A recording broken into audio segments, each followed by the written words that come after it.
നമ്മുടെ ഗൂഗിൾ പേ ഉണ്ടല്ലോ, അതിലുപയോഗിക്കാൻ പറ്റുന്ന കിടിലൻ 2 ടിപ്സുകളാണ് ഇന്നത്തെ വീഡിയോയിൽ ഞാൻ ഉൾപ്പെടുത്തിയിരിക്കുന്നത്.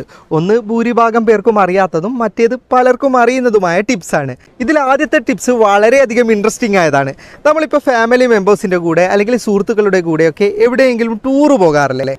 അതുപോലെ തന്നെ നമ്മൾ കുടുംബ സംഗമം നടത്തുമ്പോൾ അല്ലെങ്കിൽ സുഹൃത്തുക്കൾ തമ്മിൽ സെൻഡ് ഓഫോ അല്ലെങ്കിൽ എന്തെങ്കിലും പാർട്ടി നടത്തുമ്പോൾ, അതുപോലെ തന്നെ ഫാമിലി മെമ്പേഴ്സൊക്കെ ഒന്നിച്ച് ചേർന്നിട്ട് ഒരു പ്രോഡക്റ്റ് വാങ്ങുമ്പോൾ അല്ലെങ്കിൽ സുഹൃത്തുക്കളൊക്കെ ഒന്നിച്ച് ചേർന്നിട്ട് എന്തെങ്കിലും ഒരു വസ്തുക്കളൊക്കെ വാങ്ങുമ്പോൾ അങ്ങനെ അതിന് നമുക്ക് ചിലവാകുന്ന തുക നമ്മൾ പരസ്പരം ഡിവൈഡ് ചെയ്തിട്ട് ഷെയർ ചെയ്യാറില്ലേ?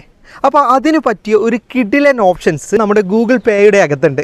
അങ്ങനെ നിങ്ങളിൽ ഒരാൾക്ക് ചിലവാകുന്ന തുക കൃത്യമായി കാൽക്കുലേറ്റ് ചെയ്തിട്ട് ഓരോരുത്തർ എത്ര തുക ഇടണമെന്നും അത് ഗൂഗിൾ പേ വഴി ഡയറക്റ്റ് പേ ചെയ്യാനും പറ്റുന്ന ഒരു കിടിലൻ ഓപ്ഷൻസ് നമ്മുടെയൊക്കെ ഗൂഗിൾ പേയുടെ അകത്ത് തന്നെ ഉണ്ട്. അപ്പോൾ ആദ്യം അതെന്താണെന്ന് നമുക്ക് വീഡിയോയിൽ കാണാം. ആദ്യം ഗൂഗിൾ പേ ഓപ്പൺ ചെയ്തിട്ട് അതിൻ്റെ സെർച്ച് ബാറിൽ ക്ലിക്ക് ചെയ്യുക. അപ്പം നിങ്ങൾക്ക് ഓൾ പീപ്പിൾ ഓൺ UPIൻ്റെ തൊട്ട് താഴത്ത് ന്യൂ ഗ്രൂപ്പ് എന്ന് പറയുന്ന ഒരു ഓപ്ഷൻസ് കാണാം. നിങ്ങൾ അതിൽ ക്ലിക്ക് ചെയ്യുക.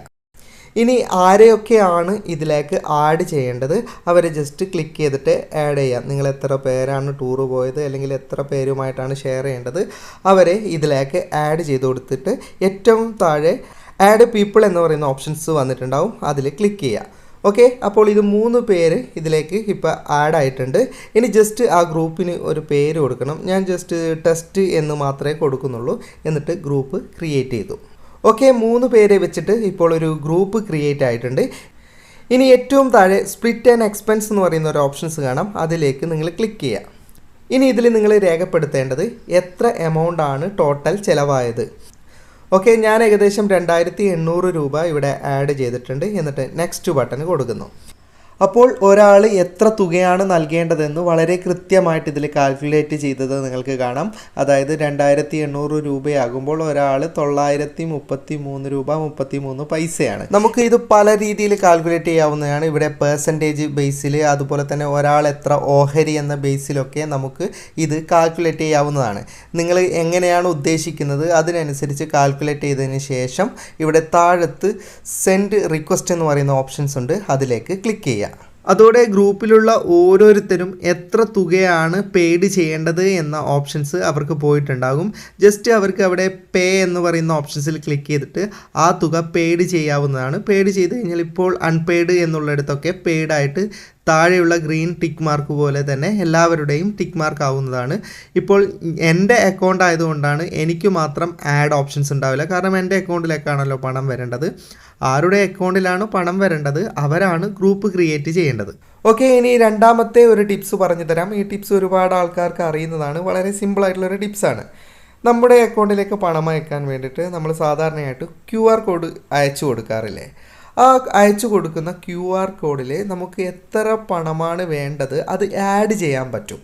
ആ ഒരു ഓപ്ഷൻസാണ് ഞാൻ പറഞ്ഞു തരുന്നത്. അതിനായിട്ട് നമ്മുടെ ഈ QR കോഡിൻ്റെ ഓപ്ഷൻസ് എടുത്തു കഴിഞ്ഞാൽ വലതുഭാഗത്ത് മുകളിൽ കാണുന്ന 3 ലൈൻസിൽ ക്ലിക്ക് ചെയ്ത് കഴിഞ്ഞാൽ ഇവിടെ സെറ്റ് എമൗണ്ട് എന്ന് പറയുന്ന ഒരു ഓപ്ഷൻസ് ഉണ്ടാവും. അത് ക്ലിക്ക് ചെയ്യുക. എന്നിട്ട് എത്ര എമൗണ്ടാണ്, ഇപ്പോൾ 100 രൂപ അല്ലെങ്കിൽ 150 രൂപയാണെങ്കിൽ അത് അതിലേക്ക് ആഡ് ചെയ്ത് കഴിഞ്ഞാൽ ഈ QR കോഡ് നമ്മൾ ഡൗൺലോഡ് ചെയ്തിട്ടോ അല്ലെങ്കിൽ ഷെയർ ഡയറക്റ്റ് വാട്സപ്പിലൊക്കെ ഷെയർ ചെയ്ത് കൊടുത്തു കഴിഞ്ഞാൽ നമ്മുടെ സുഹൃത്ത് അല്ലെങ്കിൽ ആരാണ് നമുക്ക് പേ ചെയ്യേണ്ടത് അവർക്ക് ആ എമൗണ്ട് കറക്റ്റായിട്ട് നമുക്ക് അയച്ചു തരാൻ സാധിക്കും. അതിനായിട്ട് അവർ വീണ്ടും എത്ര എമൗണ്ട് ആണെന്ന് എൻ്റർ ചെയ്യേണ്ട ആവശ്യമില്ല. ഇതുകൊണ്ട് വേറെയും ഉപകാരമുണ്ട്. നമുക്കിപ്പോൾ നമ്മുടെ എന്തെങ്കിലും ഒരു പ്രോഡക്റ്റിന് വേണ്ടിയിട്ട് ഡയറക്റ്റ് നമ്മുടെ QR കോഡ് ഉണ്ടാക്കണമെങ്കിൽ ഇതിനകത്ത് നിന്ന് QR കോഡ് ഉണ്ടാക്കാൻ പറ്റും. അതായത് നമ്മുടെ പ്രോഡക്റ്റ് സെയിൽ ചെയ്യുന്ന സമയത്ത് ഡയറക്റ്റ് നമ്മുടെ കസ്റ്റമർക്ക് അത് സ്കാൻ ചെയ്തിട്ട് പേ ചെയ്യാൻ പറ്റും. എത്ര രൂപയാണ് അത് കറക്റ്റായിട്ട് തന്നെ പേ ചെയ്യാനും ഇതിൽ പറ്റും. ഇപ്പോൾ 1-2 പ്രോഡക്റ്റൊക്കെ വിൽക്കുന്ന കടകളുണ്ടാവില്ല, അവർക്കൊക്കെ വളരെ ഈസിയാണ്. ഏത് പണമാണ് അത് QR കോഡ് കറക്റ്റ് വെച്ച് കൊടുത്താൽ ആ തുക മാത്രം പേ ചെയ്യാൻ പറ്റും. അതിനായിട്ട് കസ്റ്റമർ വീണ്ടും അത്ര എമൗണ്ടാണ് അത് അടിക്കേണ്ട ആവശ്യമില്ല. വീഡിയോ ഇഷ്ടപ്പെട്ടെങ്കിൽ ലൈക്ക് ചെയ്യുക, നിങ്ങളുടെ അഭിപ്രായം കമൻറ്റ് ചെയ്യുക. ഒരുപാട് സുഹൃത്തുക്കൾക്ക് ഉപകാരപ്പെടുന്ന വീഡിയോ ആയതുകൊണ്ട് ദയവായി ഷെയർ ചെയ്യുക. ഇത്തരം വീഡിയോകൾ ഡെയിലി ലഭിക്കാൻ FTM ക്രിയേഷൻ്റെ ഫേസ്ബുക്ക് പേജും അതുപോലെ തന്നെ യൂട്യൂബ് ചാനലും സബ്സ്ക്രൈബും ഫോളോവും ചെയ്യാൻ മറക്കരുത്. അപ്പോൾ വീണ്ടും മറ്റൊരു വീഡിയോയുമായി ഞാൻ വരും. അതുവരയ്ക്കും ഗുഡ് ബൈ.